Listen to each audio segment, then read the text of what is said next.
Hello and good day. This is Punchline and we are First News Nation. On Punchline, we discuss national politics and national politics. You're probably used to that already. It's going to be the 18th of March, no more the 11th of March 2023, when the governorship and State House of Assembly elections will be conducted across most states in the Federal Republic of Nigeria. For logistics and technical reasons, INEC said they can't reconfigure their BVAS in time, owing to the fact that the PDP and the Labour Party are requesting to inspect those materials. However, we're not talking about those. We're going to talk about something else, and that is after the short break. I am Sammy Ajufo. Welcome to Punchline. We'll be right back.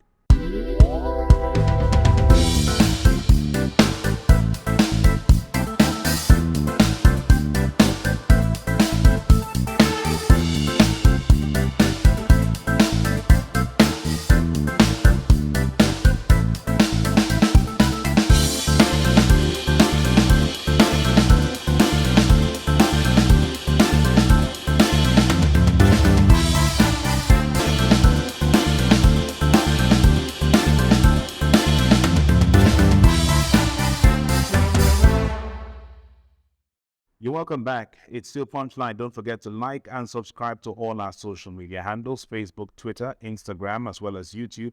You could take a step further, enable notifications on all the platforms I just mentioned, so you could get latest updates on all our shows. Let's move to the conversation today. 2023 elections has shown that there is a weakness in that term we always knew since 1999 called the party is supreme. All political parties, ruling parties, whatever parties there are, there's always been the culture of follow the leader. Whatever everyone decides, everyone goes with it.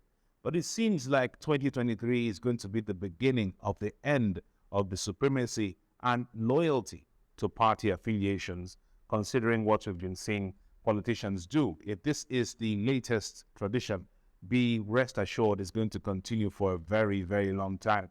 I'm thinking 2027, a lot of politicians will not be voting candidates in their own party. They wouldn't be endorsing them at all if what we're watching is anything to go by. Parties are witnessing politicians rebelling against their own parties by endorsing other candidates in other political parties. And in the build-up to the 2023 general elections, we've seen a lot of that happen.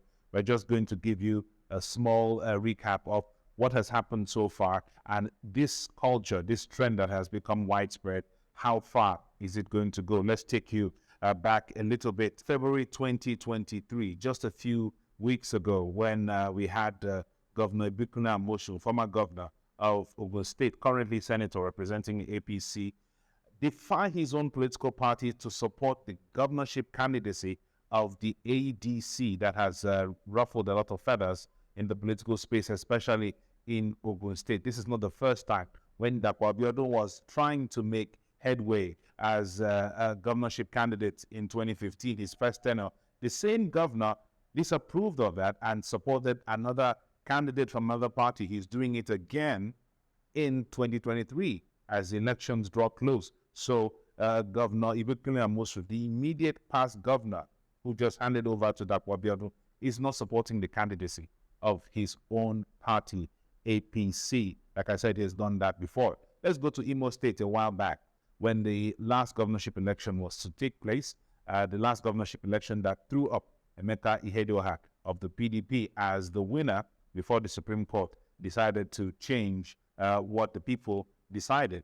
We remember what happened in the APC when Senator Rochas Okorocha, the former governor of Imo State, was unable to get Uche Nwosu to stay in the APC because of some issues with Hope Uzodinma, and then he moved to the AA party, the Action Alliance. I'm talking about Uche Nwosu. We now saw that Rochas Okorocha was openly supporting AA, even though he was in the APC. That had become a trend recently. Let's move to more recent times. Governor Samuel Otom, member of the famed G5 group of the PDP governors who were rebelling against the PDP leadership.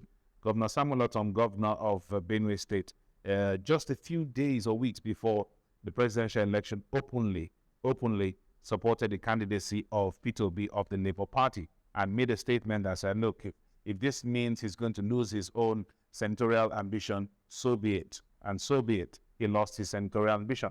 He was in the PDP, openly supporting the Labour Party. He didn't get any knock for that. He didn't get suspended. And we're watching to see how that works out for him. Let's move to the APC, Babachir Lawal, a former secretary to the government of the Federation, who was accused of fraud.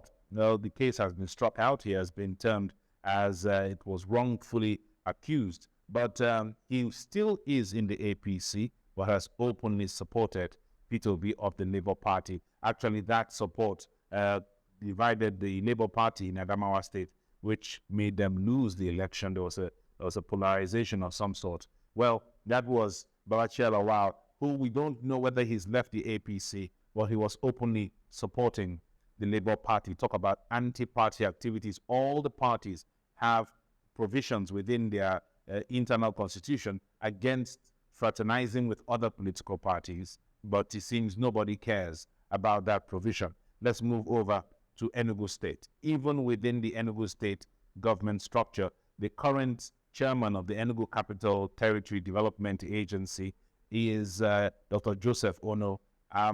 Well, he is actually the APC lead campaigner in Enugu State, and he's in a PDP government. He's a PDP stalwart. Actually, he also contested for governorship and lost at the primaries. But we move on to, I don't remember whether he got to the primaries, but as it stands, he is the APC lead campaigner for Bola Ahmed Tinubu in Enugu State. A PDP man being in the lead. Well, that's not the worst of it. We remember Senator Chimaroke Namani, former governor of Enugu State, current senator representing Enugu East Senatorial District, who openly supported the candidacy of the APC presidential candidate, Bola Ahmed Tinubu. He didn't just go that way. He took it a step further. His name was on the PCC campaign council list. That is the APC presidential campaign council list. His name was present. And people asked, this man is a PDP man. What's he doing in an APC list? Festus Keyamo came out and said, you might better ask the man. His name is there. He didn't dispute this. I'm talking about Senator Chimaroke Namani. Constantly went ahead and supported and campaigned for Bola Ahmed Tinubu. Well, this led to his suspension from the party, the PDP, and subsequent expulsion, which also pulled his name out of the PDP. So PDP has no candidate in the forthcoming Enugu East senatorial election that's supposed to take place on the 18th of March. However, he's still campaigning, and let's see how that works out for him.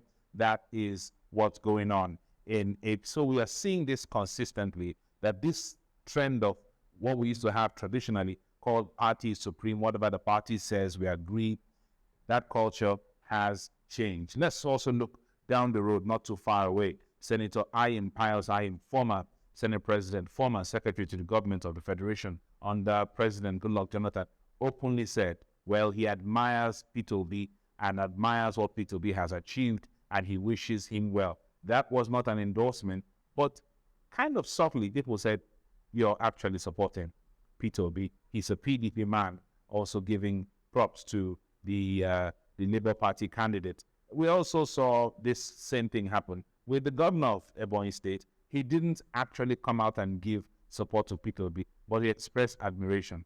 Probably that is why Peter Obi won in Ebonyi State. So let's talk about more of this. Let's talk about the fact that the recent one is this former Speaker of the Federal House of Representatives. I'm talking about Honorable Yakubu Dogara, who to me is the most traveled politician between two political parties, the APC and the PDP. He's the most traveled. Remember that he started on the PDP platform, moved to the APC, moved back to the PDP.